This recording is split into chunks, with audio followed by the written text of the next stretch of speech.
Në këtë video informuese do të parashtrohen 8 rregullat që do t'ju ndihmojnë për të studiuar një dosje çështje gjyqësore. Identifikoni konfliktin ligjor. Hapi i parë, përpara se ta merrni në shqyrtim çështjen, pas takimit që keni zhvilluar me klientin, duhet të identifikoni konfliktin ligjor. Cila është mosmarrveshja, cilat janë pretendimet e klientit dhe kujt do t'i drejtohen këto pretendime. Evidentoni dokumentet që përbëjnë prova thelbësore për ndërtimin e strategjisë. Renditni dokumentat sipas datave dhe rëndësisë që paraqesin për çështjet. Nëse konstatoni që ka mungesë dokumentacioni apo faktet dhe rrethanat kanë mbushllëqe, kërkojini klientit informacion shtesë. Nëse klienti nuk i disponon, drejtojuni në institucioneve kompetente për marrjen e dokumentave.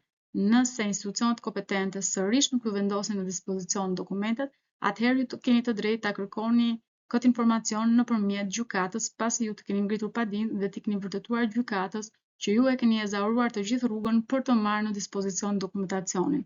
Si rrjedhoj, tashmë kërkesa juaj është e bazuar për t'i kërkuar gjykatës që gjykata t'i drejtohet institucionet kompetent për të vendosur në dispozicion informacion apo dokumentacionin e kërkuar.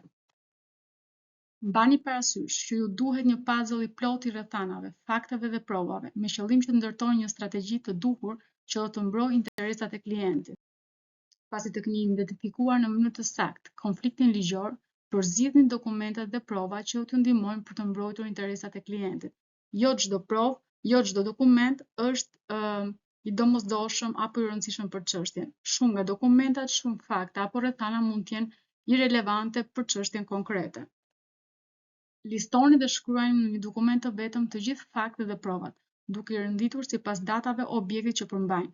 Rënditja në mënyrë kronologjike të dokumentave, fakteve dhe rrethanave do të jetë një hap i mirë me qëllim që më pas të vijohet me analizën ligjore të pretendimeve në lidhje me çështjen. Nëse ju pëlqeu kjo video, ju lutem bëni subscribe.